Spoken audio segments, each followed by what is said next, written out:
Infectious diseases are emerging globally at an unprecedented rate. Literally hundreds of new pathogens have emerged and re-emerged over the last few decades, and what we eat is responsible for most of the new diseases that have jumped from animals to humans.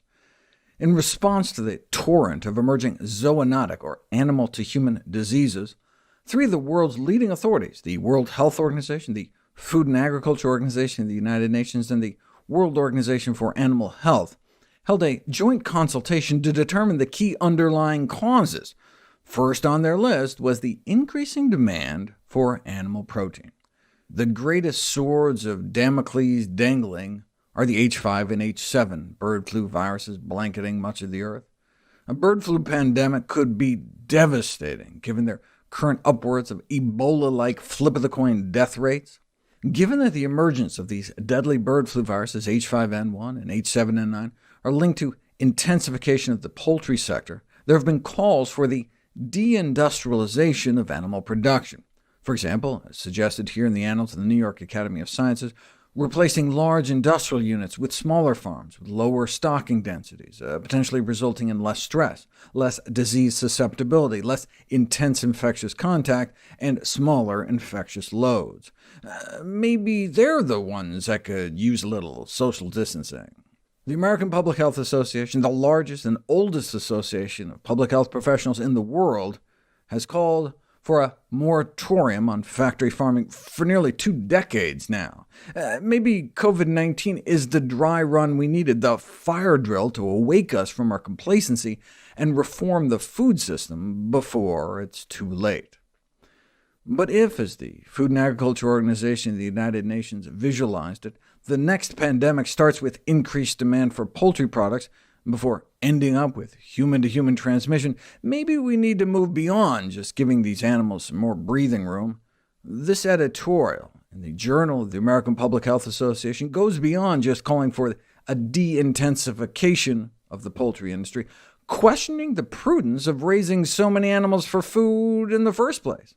It is curious, therefore, given the pandemic threat, that changing the way humans treat animals, most basically ceasing to eat them, or at the very least radically limiting the quantity of them that are eaten, is largely off the radar as a significant preventive measure. Such a change, if sufficiently adopted or imposed, could still reduce the chances of the much-feared influenza epidemic. It would be even more likely to prevent unknown future diseases that, in the absence of this change, may result from farming animals intensively and killing them for food. Yet humanity doesn't even consider this option. However, thanks to food innovations, this may be changing. Have you looked in the dairy case at the supermarket lately? Some of America's largest dairy producers have recently filed for bankruptcy due to the constellation of new consumer choices. I was peripherally involved in the largest meat recall in human history.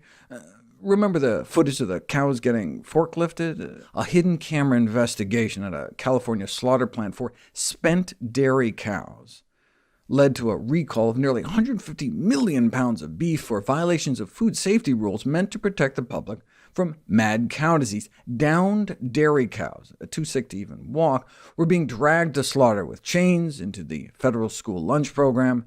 You don't have to worry about contaminated cattle brains in your oat milk, though. Plant-based milks are a no-brainer. But you can see what I'm saying, right? Yes, you can pass public health regulations to stop the cannibalistic feeding of slaughterhouse waste to dairy cows, or you can just provide the public better alternatives and let the market eliminate the risk entirely because there's no prions in plants. HIV/AIDS likely rose from people slaughtering primates. 30 million people wouldn't be dead right now if we were eating meals from bushes instead of bush meat. We can't get coronaviruses from cauliflower. There is no flu in falafel production, no matter how tightly you crowd the balls together. What I'm saying is our food choices don't just affect our personal health, but our global health, not just in terms of climate change, but in terms of stifling pandemic risk. There's been a tremendous surge in interest in diversified protein sources, given the increasing consensus that reduced meat consumption is critical for addressing both the climate crisis and our burgeoning epidemics of lifestyle diseases. Eating less meat may not only help save the world, but could help prevent the loss of more than 10 million human lives a year. To their credit, in 2016, the Chinese government recommended that citizens cut their meat consumption in half, in part to reduce their growing rates of chronic disease. A completely plant-based diet might reap $30 trillion from the health benefits alone, and that would be just from the lowered rates of chronic diseases like cancer, heart disease, type 2 diabetes, not even factoring in the decreased catastrophic pandemic risk. What we eat doesn't just affect our personal health, but our global health in more ways than one. Making healthier choices could also help mediate the next coronavirus epidemic, not only at the source by sidestepping wet markets, but by also decreasing the rates of comorbidities found to increase the risk in all the deadly coronaviruses, SARS, MERS, and COVID-19. Consider the underlying risk factors for COVID-19 severity and death: obesity, heart disease, hypertension, type 2 diabetes, and chronic pulmonary disease. In virtually all studies, vegetable protein is superior to animal protein in terms of lower rates of heart disease and type 2 diabetes and lower blood pressure than animal protein. Here's a meta-analysis published a few months ago on diabetes risk in animal protein consumption. For hypertension, meat, including poultry, may contribute to a higher risk of high blood pressure. Meat may even be associated with impaired lung function, increasing the risk of lung diseases like emphysema. The same diet that can help you survive this pandemic can also help prevent the next.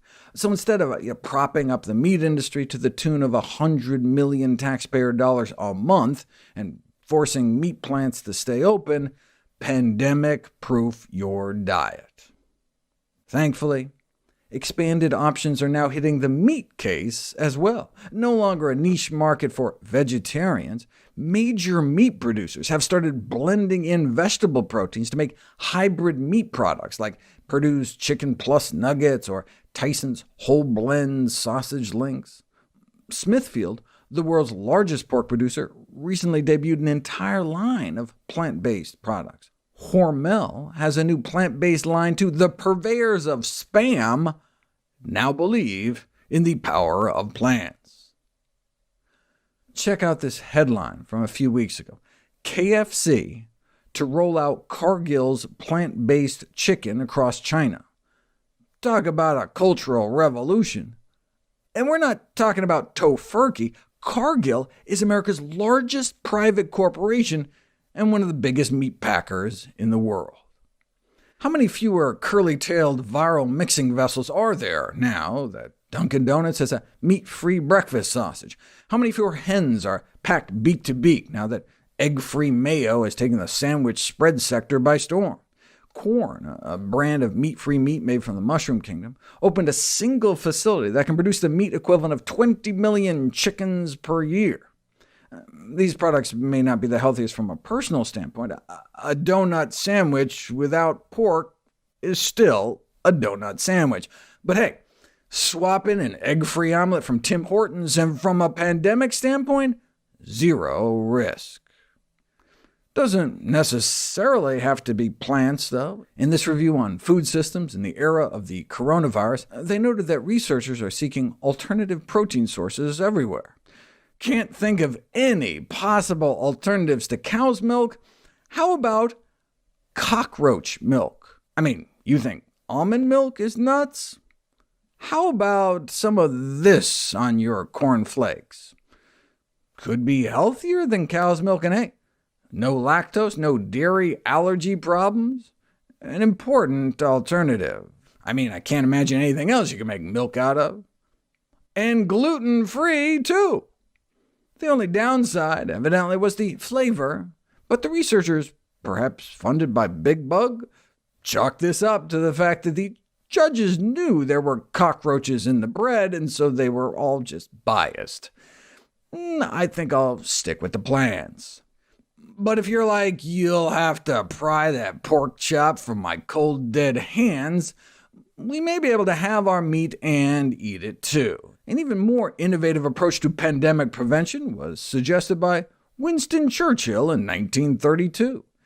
In an article in Popular Mechanics entitled 50 Years Hence, he predicted that we shall escape the absurdity of growing a whole chicken in order to eat the breast or wing by growing these parts separately under a suitable medium. And indeed, the prediction is becoming a reality. Instead of taking a cutting from a plant and growing vegetables, you're taking a sample from an animal and growing meat.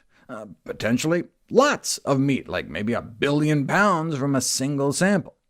Indeed, in terms of efficiency, growing meat straight from muscle cells could reduce greenhouse gas emissions and water use by as much as 96%, lower land use by as much as 99%, but when you factor in pandemic risk, the benefits to human health of a slaughter-free harvest could arguably rival those to planetary health. Food safety has been considered the primary human health benefit of such an approach. There's been a 6-fold increase in food poisoning over the last few decades, sickening tens of millions of Americans every year, and contaminated meats and animal products are the most common cause. So, when the cultivated meat industry calls its product clean meat, that's not just a nod to clean energy.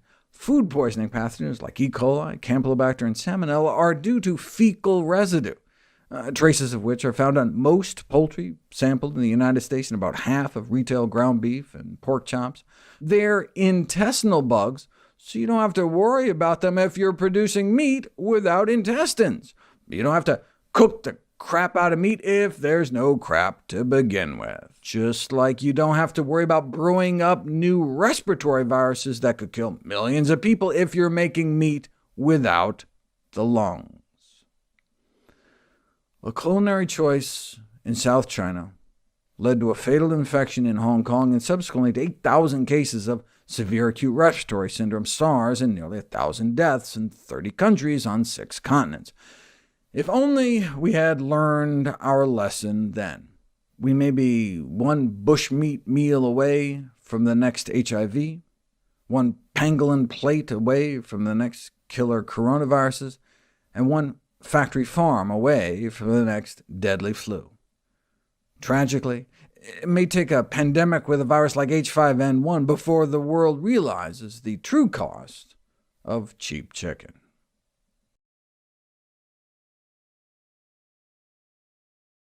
Édesvíz. Ezotéria, önfejlesztés, életmód.